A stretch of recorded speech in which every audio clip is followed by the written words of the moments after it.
Welcome to day three of the Cali trip. So day three consisted of canyon riding, the bike shed, MV Augusta dealership, the hills, another rich person house that Eve know, and some more stuff.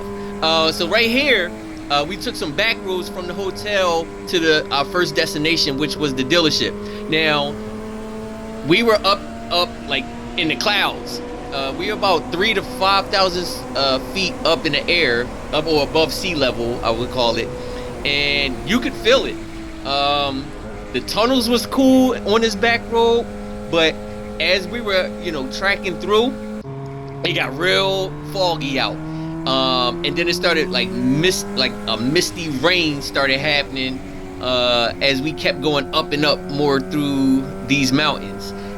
It got real kind of sketchy because, again, on Hayabusa, I had a flat tire the day before, so I got a plug in the back of my tire, but it held up for the rest of the trip.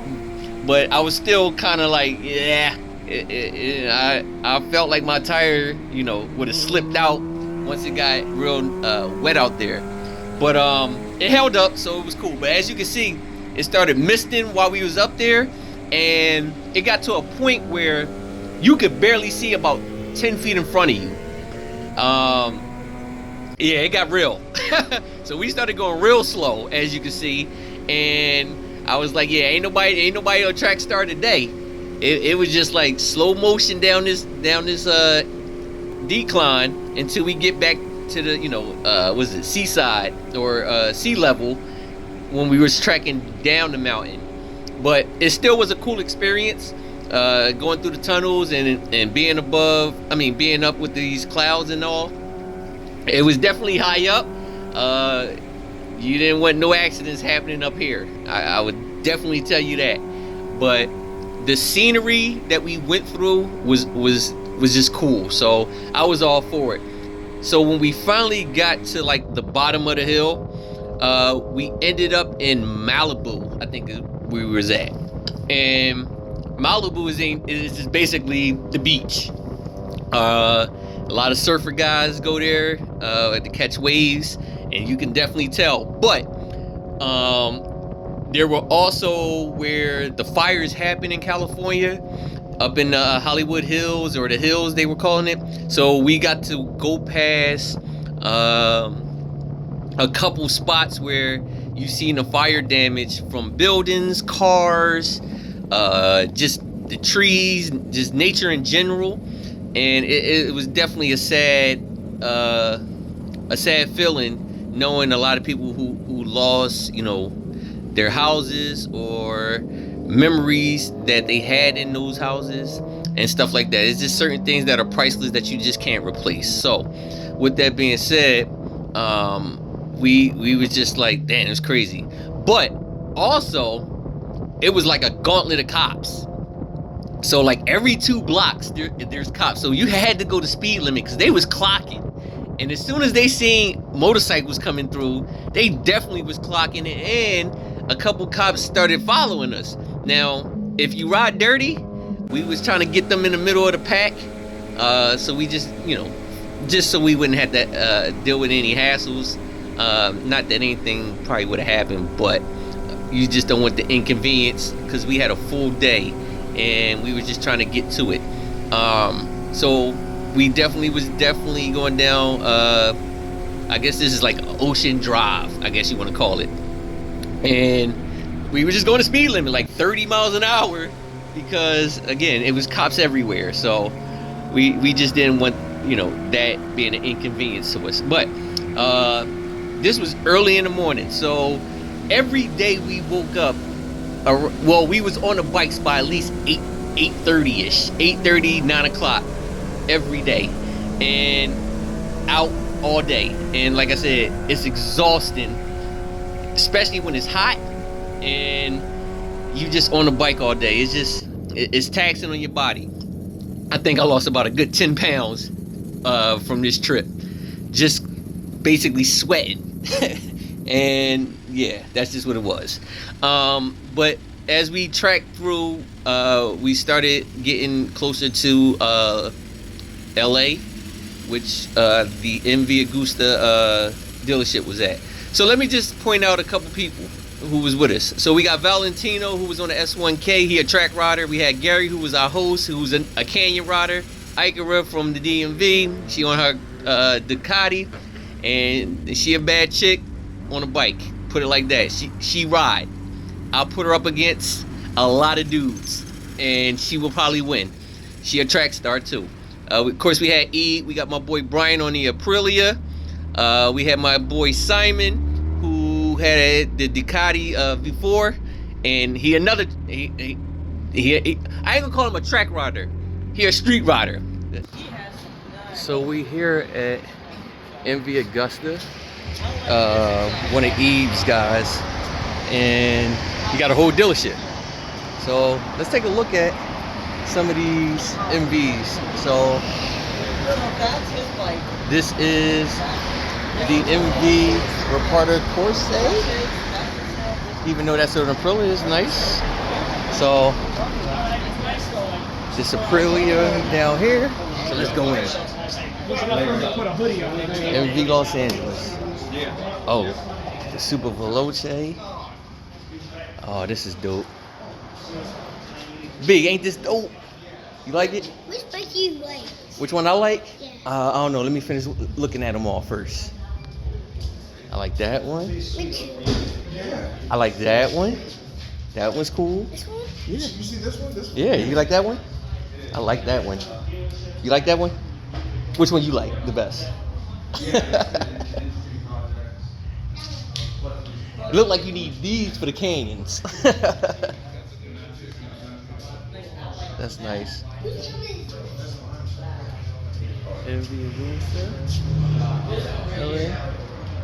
This the bike you taking back? No. Oh.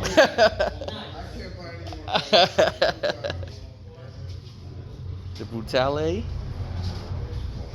How dope is this?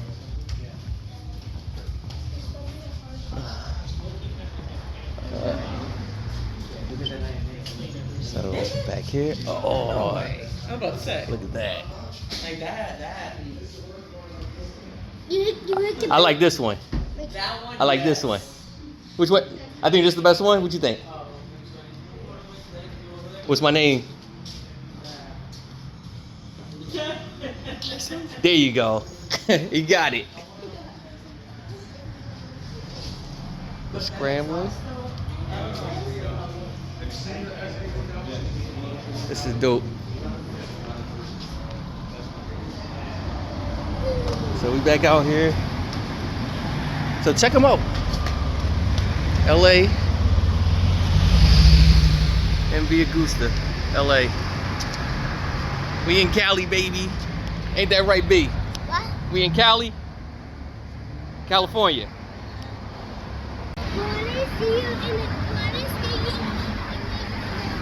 We out in these streets. Tell them we out in these streets, B. We out in the street, B. You like it?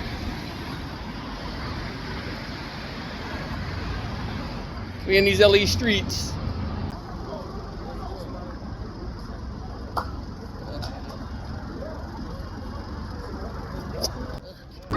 So after MV Agusta dealership, next on the agenda was to the bike shed. Now, the bike shed is a whole vibe for motorcycles. So anybody in California probably know about this spot. It's pretty famous, I would say. I've seen other motorcycle YouTubers go there. And when I tell you it's a whole vibe in a small space, but it's worth it. I think we need something like this in the DMV area. I think it'll make a killing, but that's just my opinion, right? So this was the second part of not the second part, well, the second stop on our agenda for day 3. Yeah, we was basically going for lunch. So we figured after being out since, 8 o'clock in the morning, we hit the dealership where I guess he was doing his rounds, put it like that, of either promo or whatever the case may be, sponsorships, whatever. We were just tagging along. So it was just more of us. Every time we left someplace, it just became more people. So the guys from MV, it was, I want to say it was about three or four more that added to the ride, who was showing us around the Los Angeles area. Now again, nobody wanted to go to Crenshaw, nobody wanted to go to Compton, but you know, that's a solo trip that I guess I got to take myself. But yeah. So one more thing I had to say, we had to gas up many times. I feel like every stop we made after that stop became a gas stop, because again, I don't know if maybe it's just my bike, and shout outs to Reggie who retuned it, but the performance of my bike is awesome, but the gas is terrible. Like I said, I think I get about a good 100 miles out of it, and that's about it. I had to fill up again, so I hit so many gas stations from each and every destination we were going to. But every ride became some kind of spirited ride, I would say, because I guess, I don't know if it's a pride ego thing or just a show off thing, but people just like riding fast all the time, and it just seemed like every time we got on a highway, any little space we had, people were just booking it. And I was just like, here we go with the bullshit again. For some reason, it never became like a group ride. Every time we got on the highway, it was lane splitting and spirited riding, I guess you could call it. And hey, I get it. Definitely, it did help with, getting to the destination faster than what GPS would say it was, but it was definitely cool. But I think, like, so this place, it's almost like an industrial area, and like I said, it was real cool. This is a first experience for me, so I'm just soaking it all in anyway, because I'm like, how many times am I going to do this? Not never, probably, but I see why other YouTubers travel the country and go to different states to get content. It's definitely an eye-opener.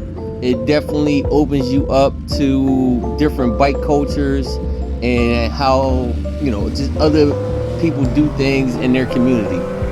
So, like I said, if I was in California, LA, I'll be at this bike shed damn near every week. So wait till you see like the whole layout. It was pretty dope, and we kind of felt like we were celebrities, because I think the guy who was hosting us, Luke, who owns the MV Augusta dealership, I think he had some kind of stake in this bike shed too. We got VIP service. Yeah, like everything was like top notch, and I felt like, we was definitely a celebrity up in this thing. So, but check this out. Let me know what y'all think. Comment, share, subscribe, all that good stuff to my YouTube channel. And I was handing out, my YouTube channel cards to people that was here, because they were all bikers. So we all have a common interest in motorcycles, whether you are on an adventure bike, cruiser, sport bike, or a scooter. You were here. So, and it just got more crowded as time went on, and that whole parking lot get filled up very quick. So you even had people parking up the street, because when you were inside, it's only so many parking spots. But people who don't even have bikes come here, because it was a group of people that was just here, and you could just tell they just drove. But check this out. Let me know what you think. infamous bike shed moto spot. It's a nice little, I don't even know what you want to call this, but it's dope though. It's a nice little bike spot. A lot of people come to, and listen, I'm all for it. Nice bike, bro. Thank you, appreciate it. Oh yeah.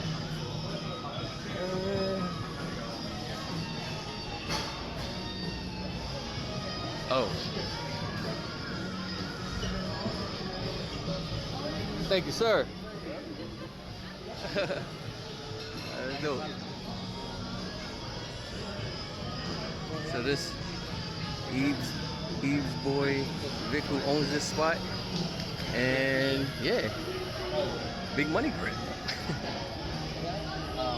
Let's do it. All right. Price and labor. Oh, this is dope. I like that. It smells good in here too. Uh-huh. Live wire. Oh, hold on. Check up. Look at this. I might have to get some merch. Oh yeah. Oh, I'm coming back. Oh, and his bitches. Oh shit. Said that. Oh yeah. GP.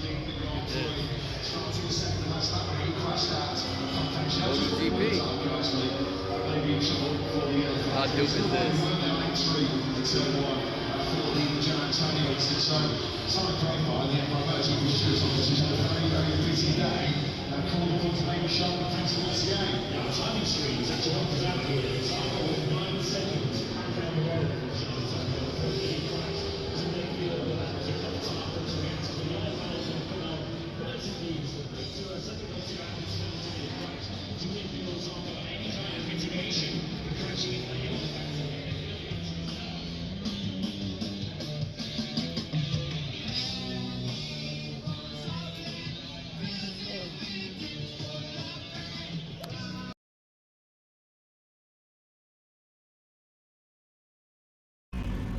Alright, so as part of our, agenda to keep it moving, this was the scary part. After we came from the bike shed, which is dope as you can see, we need this in the DMV. We were about to hit the canyons. We got a briefing of what it was going to be like, and for a person that never been canyon riding up in the canyons, just twisties like for 40 miles, just 40 miles of twisties. The way he explained it, I was nervous. I automatically raised my hands like, yo, put me in the back because I didn't know what to expect. Again, a couple guys that was there just came off of it, and he was like, yo, it's sketchy, be careful. Dirt on the road, other cars, other bikes. You got even like the people that do like pedal bikes, like speed racing bikes on the mountain. So you really got to be alert. And he always stressed, ride your own ride. That's exactly what the hell I did up in there. Again, no guardrails, no nothing. Basically, you fall off a 10,000 foot cliff, you're dead, and ain't nobody saving you. That's a helicopter. That's the only way that can get you. But by then, they don't expect you to survive if you falling off a cliff. So, in my mind, I was like, myself said, do not do that. So basically, I was going slow. I was in second gear the whole time up that mountain. In second gear, the way down that mountain. Now, the whole cliff is, they said, is a total of 100 miles. We only did 40 of it. And again, like I said, scary, nervous, hot. And I was just like, so don't fail me now. I don't think too many people do a canyon ride on a booster. The best thing to have is either a naked bike, an adventure bike, or just You can have any bike basically. Just I wouldn't suggest having a booster. Because I did see some cruisers up there too. So it's not like you just, you know, you can't ride it. It's just when you're on a sport bike, you're expected to knee drag and all that other good shit. And it wasn't gonna be me today. I was saying F all that. It wasn't happening. So I was just at the point where I took a deep breath and I was just like, I'm gonna just do what I gotta do to get up and down that mountain and call it a day. So at this point, I was just making sure I got home safe. So that's the whole extent of the ride.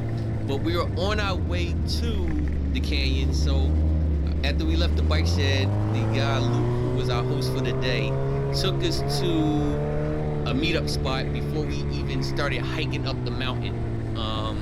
We all stopped at a gas station just to make sure everybody was gassed up, because once you start hitting the canyons, there's no way you getting gas. You make it up and down and that's it. There's no gas station up in those mountains. So he just wanted to make sure everybody was full. But as you can see, traffic is horrible in California. It's not the 405, but it just seemed like every highway we went through had traffic. And as you can see, we were lane splitting the whole way to get there. So usually wherever we go, we always GPS it. And GPS always say like 2 hours or an hour and a half or something like that. So you got to take off, I guess, 30 to 45 minutes when you're on a bike, because you can lane split. So that kind of made the trip a little faster than what the GPS said it would be. So again, still in my mind, I'm thinking the whole way there, Hayabusa don't fail me now. That's kind of how I was looking at it. Because yeah, wait till you see these canyon rides. I was going super slow. Shout out to my boy Brian, who was with me. He stayed in the back with me, because God forbid if anything was to happen, you need somebody with you, because the type of riding some of the other folks is doing, they used to it. This they backyard, like our host basically, like our host Luke and his crew, they used to the canyons. They know all the lines, they know all the spots. So it was just more of, if you can keep up with them, good luck to you. But it wasn't gonna be me. Just tell me where we meet at, and I'll meet you there. Because I definitely was like the last ones there, because I didn't know what I was doing and where I was going. And again, this is not my backyard. This is their backyard. So I just wanted to be cautious the whole way through up that mountain. And he said it was at about 10,000 feet up in the air. If you were scared of heights, yeah, you wouldn't have did it. But one thing I did get experience in, and lean ink on that booster, because those twisties was sharp. I got some chicken strips on my back tire. I was kind of proud of myself, even though I was going slow and I was in second gear the whole time. It didn't matter. I still got chicken strips. And listen, I thought I did a good job. So I'm gonna just leave it at that. But it was definitely a skill level that made me more confident, I guess you could say.